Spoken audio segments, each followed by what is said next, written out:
oyagala mukazi lwakuba ekyo kyali kubanga omukazi byonna byali gwe tebikukolera. Women are vessel. Tubafiiringamu bufiirinzi ffe kye tuyina. Tubafiiringa mu mayindi yaffe. Kyova olaba nti tubateeka mu spams zaffe ne batuzaalira. Tubateekamu ne batuwa. Ffe tufiiringa bo, yes ya feelinga. So you can't make a mistake of you being submissive to a woman. That is wrong. You a leader, she follows you. Wona wogenda kyonna kyokola kyakola. Ensi ye awo weebeere. You gwensi ye. Women are interested in your future. Bw'oba toyina future omukazi talina gyakutwala. Wabula ffe kye tukola tusooka kunoonya ono omuntu ono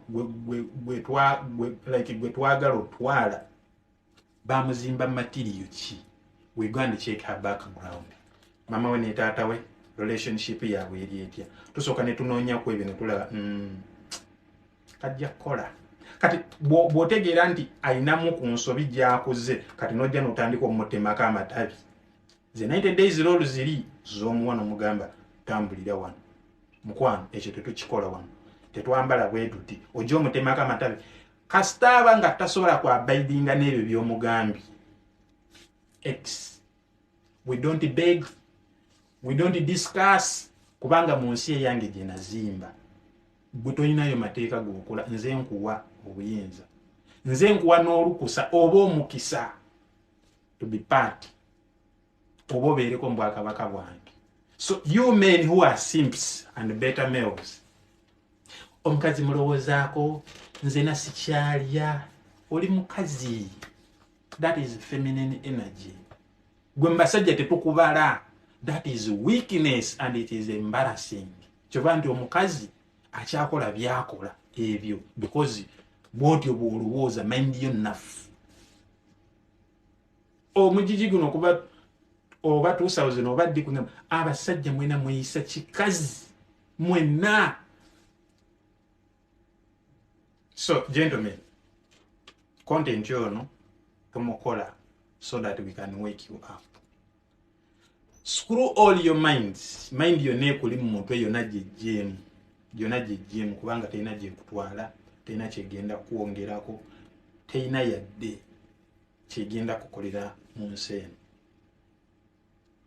Until you find out why. Go in the mirror, look at yourself. Gamba, kiki nsobola okukola mu nsi eno?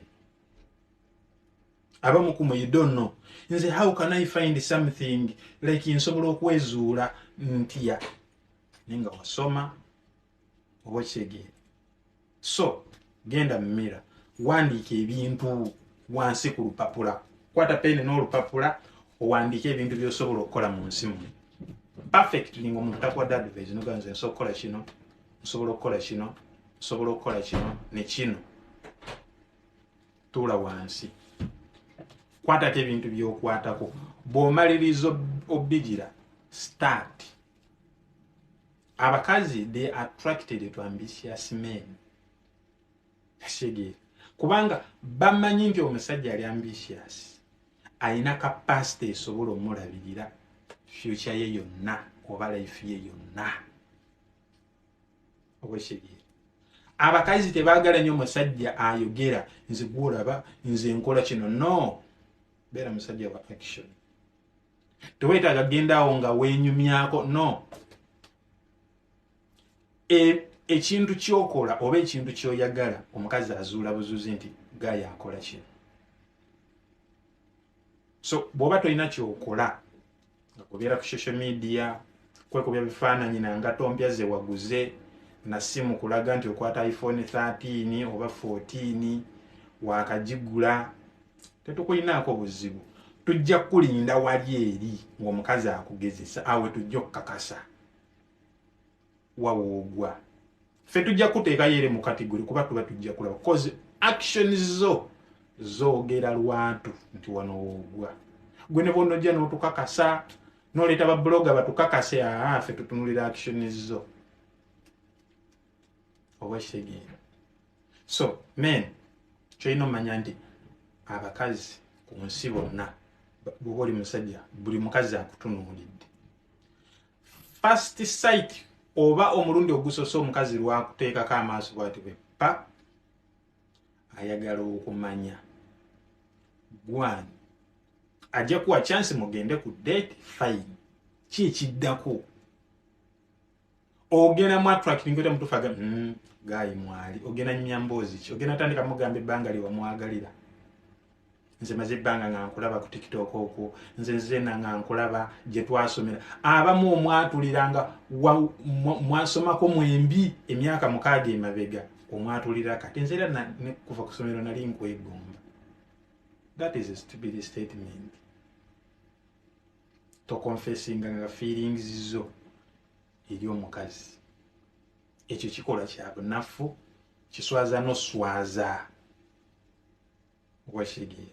So omukazi kasita omwatulira nti omwagala nabagamba oba omaze omujja kaguwa mystery yonna eri awo oba omaze ogitta.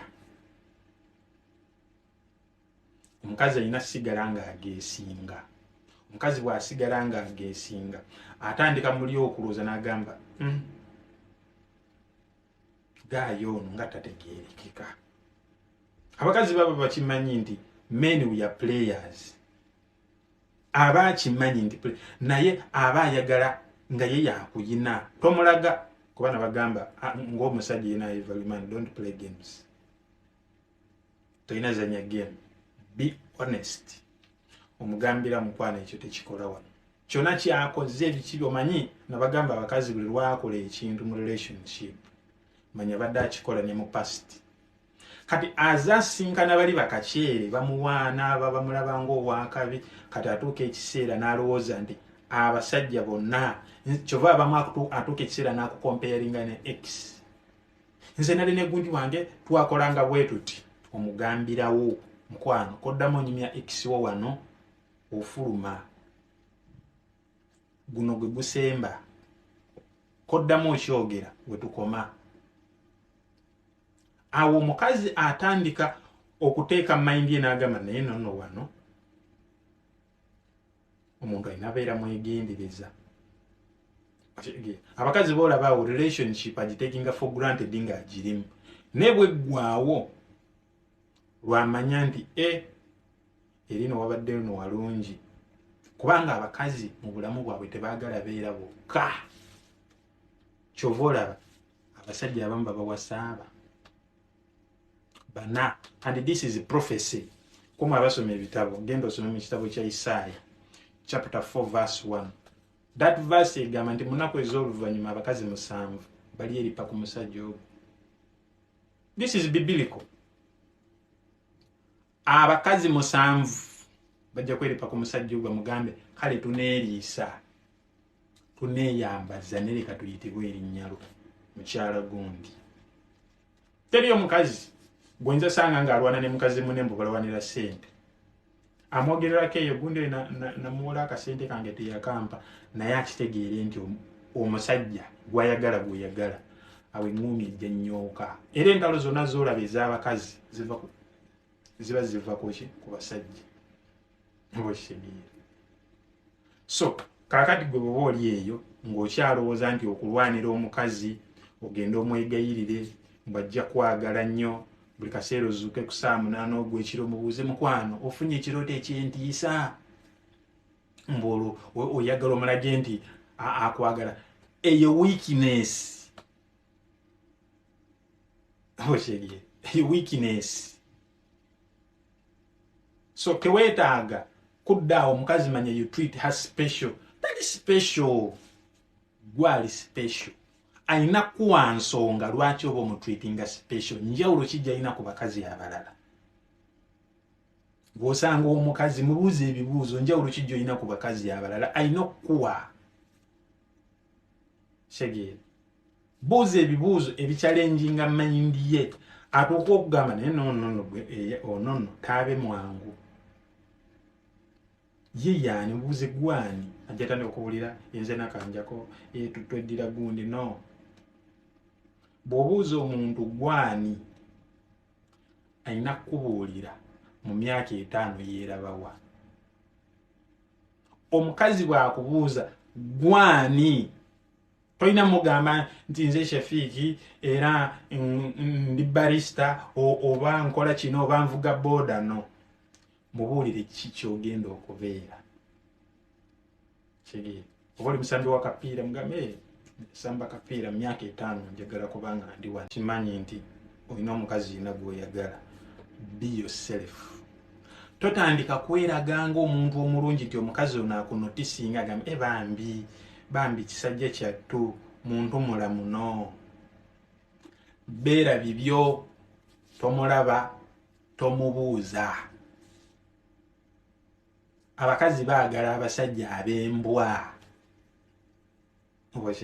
kubanga ebyo byokola abasajja bonna bye bakola bo balowooza kuba abasajja abasinga ebyo bye bakola ayagala omukazi amutreatinge bulungi amuyise bulungi amuteeke ku pedestal amuwaane amuteeke ku gundi ajiwa n'amutimbe ku zi TikTok amukubira obuyimba amuteeke ku status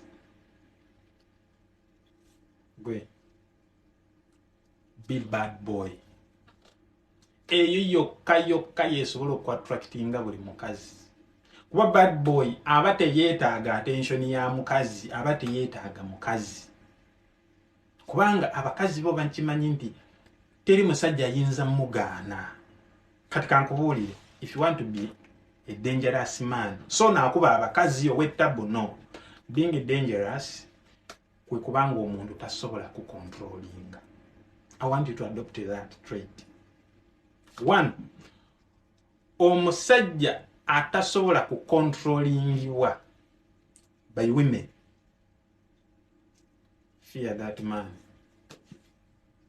Nga omukazi tasobola kumukontrolinga bono ganti omukazi ajja kujja kukwasize ku sex ngebyo tebikulya olina okuba that type nga abakazi wabalaba wabakowa omulabanga atakwetaaga wali okuteko simanyi kumwe abali mubadde kukumpya wali kapa jeko mukwesemberezako nojigoba esigala ejja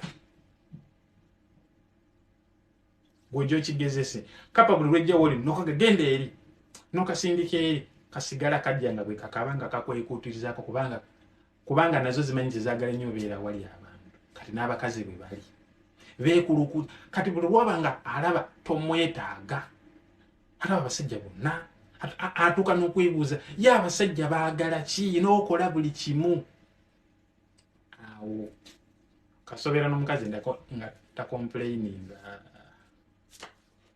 musumali gwe bati gwena banywera funa inchi 6 shege kuba ku mutwe n'ebino by'obeerawo n'obeereyo akasala n'okafuna n'okola budget yangamba ayagala nnyo engato za pink ayagala nnyo boot ayagala jacket gwe ebyo taata waza abikola. You are nobody. Toyina kyokola kyamaanyi kigenda keeping attention ye. You understand? Omukazi alina okukulaba mu trait n'agamba kuba buli lwankiraba nti ye tomwera then amanya ono gaya leka yakoowa abakazi ono singa mwesigaliza mba maze kati agenda kuddayo mu feminine energy form atandika okukola ebikolwa eby'ekikazi nejjo kumumuyisa obulungi agenda kuba akola ekyejo obeera naye awo munyumya ali ku simu nkuwulira ogambye ki nena ova ku simu naawe esimu yange ebadde ki mutandisa ofuna kubanga wamumanyiiza nti nekyona kyona kyakola ojja kujja weetonde. Kale baby I'm sorry omanyi kale kinsimatuse nga nnyabo bwe mba ndi naawe wano esimu ogiteeke ebbali bwegala nyumya n'emikwano gyo sigalayo nyumya nabo bw'oliba okwoyo nyumya nabo ojja kukomawo. Omukazi olina muteeka mu line blood nze nkubuulira abakazi abo tobala nti bagonvu naye ba mitwe minene. Okubeera n'omukazi ekintu kyonna ku nsi olina okubeera ready okirozinga. If you want to power, kakuwa example ya politics. Mu politics omuntu asinga amaanyi yafuga.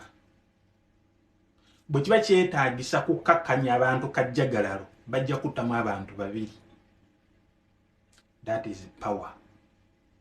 Omuntu alina otuuke n'ategeera n'agamba bano be ba poliisi kakanya akajjagalalo kati oyinamu kakanya kajjagalalo n'amanya nti ono si LC wano eno military police. N'ebyo byobeeraawo anti baby omukazi takulaba akulabanga musajja munafu. Omukazi ajja kujja akola ekintu akukyokooza alabe. N'omukazi omu yaŋŋamba nzoka kasabba wange nti anjegere yamala kunkuba. Abakazi abamu aganza omusajja bw'atankuba sitegeera nti anjagala. Omukazi asobola okusoomooza ng'ayagala omukube nkuba goloza lwaki aba nkigira. So tosobola keera enkya n'omanaginga mukazi unless ng'omaze otegeera abakazi batya engeri gye balowoozaamu.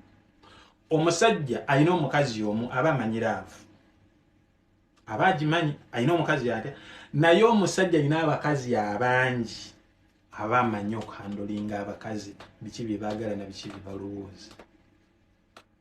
Kati gujja kuddaawo bebi nze mbeera n'omukazi omu for a time tumala kwawukana n'enfuna omulala, gwe waddiba obeera otya nga gwe resource ng'ate abakazi tebakwagala. Obeera otya nga gwe resource naye ng'abakazi tebakwetanira kubanga omusajja ye resource.